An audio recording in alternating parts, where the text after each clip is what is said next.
떠나갈 결심은 새해 다짐처럼 매년 겨울이면 하던 일이었는데요.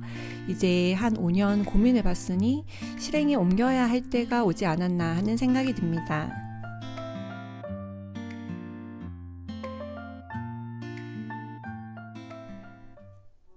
안녕하세요. 캐나다생입니다. 제가 살고 있는 알버타 에드먼턴은 이 여름이 세계 최고의 여름 날씨를 즐길 수 있는 곳이 아닐까라고 감히 말씀드려 볼 만큼 완벽한 계절인 듯 합니다. 뜨거운 햇살 속 짙어지는 녹음과 함께 꽃향기를 머금은 수분 없는 산뜻한 바람이 스치면 오늘의 삶 또한 축복이라는 생각을 하게 됩니다. 끝이 보이지 않던 눈보라 속 새하얀 추위를 묵묵히 이겨낸 땅속의 생명들이 하나둘 모습을 드러내며 너도 용기를 내보라고 인사를 전합니다.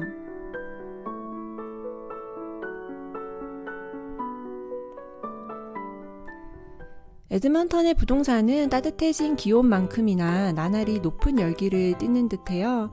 여기저기 세일 사인도 많이 나오고 솔드 사인도 꽤 빠른 시간 안에 붙는 것을 보면 캐나다 이민 문이 닫혔다고 해도 아직 집이 필요한 사람들이 여전히 많은 듯 합니다.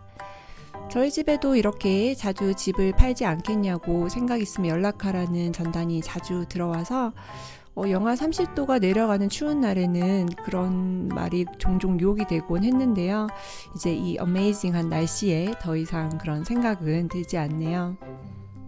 하지만 전단 홍보의 효과가 꽤 있었는지 매물이 잘 나오지 않던 저희 타운하우스에도 꽤 거래가 많이 이루어지는 듯합니다.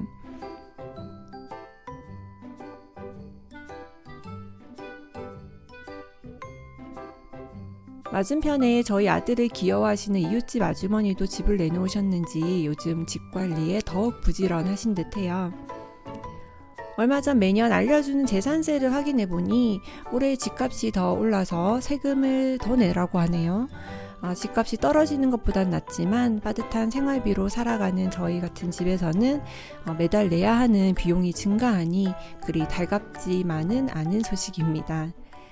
캐나다 정말 살기 좋은 나라 맞습니다. 특히 자녀가 있다면요. 그럼에도 불구하고 제가 매년 떠날 결심을 하게 했던 것은 바로 추위입니다.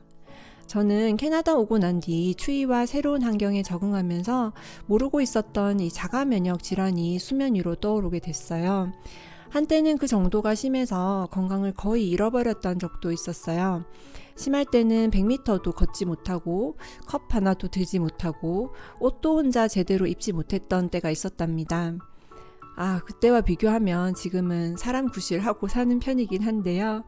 이 추운 날씨에는 이 레이노 증후군과 함께 몸이 정말 안 좋아진답니다. 추위에 별로 영향을 받지 않는 건강 상태를 가지고 계시고 또 겨울 스포츠를 좋아하시고 즐기시는 분에게는 정말 추천드릴 수 있는 곳이지만 저와 같이 추위가 건강에 지대한 영향을 미치는 분들은 이 겨울이 힘드실 수 있을 것 같아요.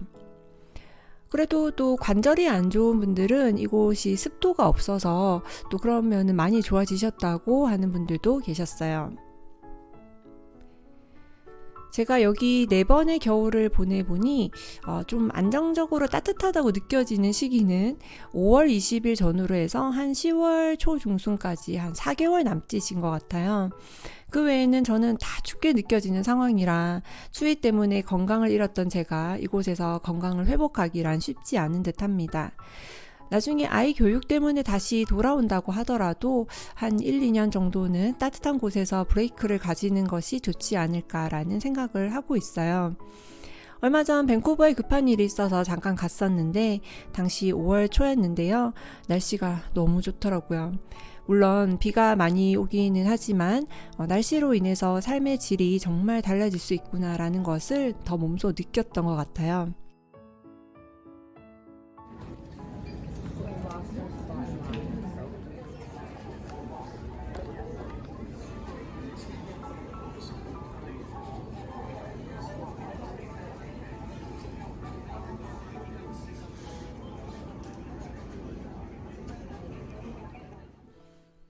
떠나갈 결심을 하게 되는 가장 큰 이유 두 번째는요, 가족들과 가까이 있고 싶어서입니다.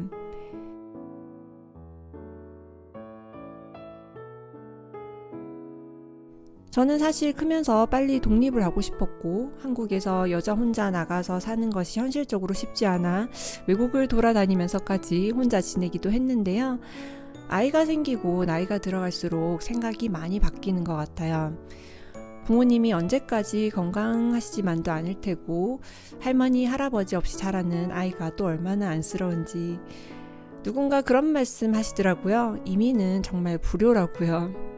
캐나다에 살면서 1년에 한두 번 한국을 편하게 다녀오실 만큼 경제적 여력이 있다면 다른 이야기겠지만 보통은 캐나다에서 생활하면 이곳 생활도 좀 빠듯하게 살아가게 되기 때문에 이 한국 방문을 자주 하기가 쉽지 않습니다.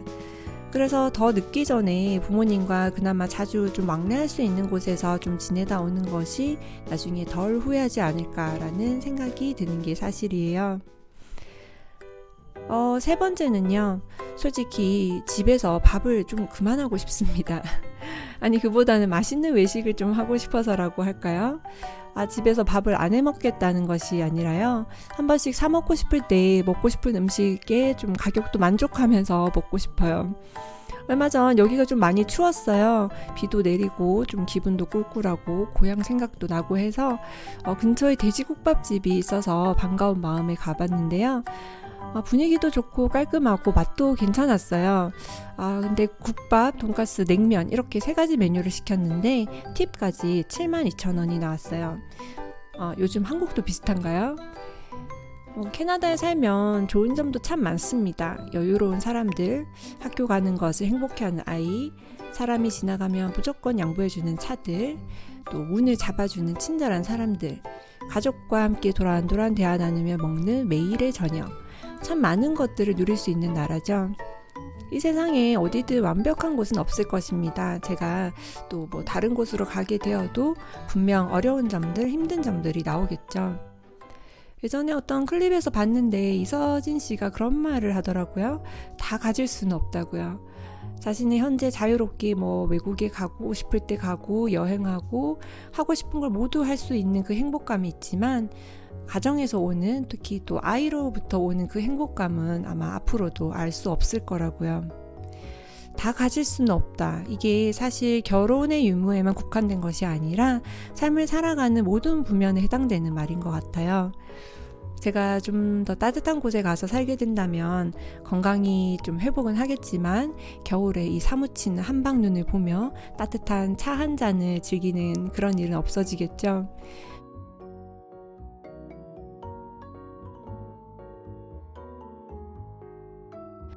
또 시끌벅적한 가족과 사회 속으로 들어가게 되면 그곳에 사람 사는 내음 맡으며 웃음을 나누기도 하겠지만 또 제가 즐기던 고독한 호숫가 산책을 그리워할지도 모르겠습니다.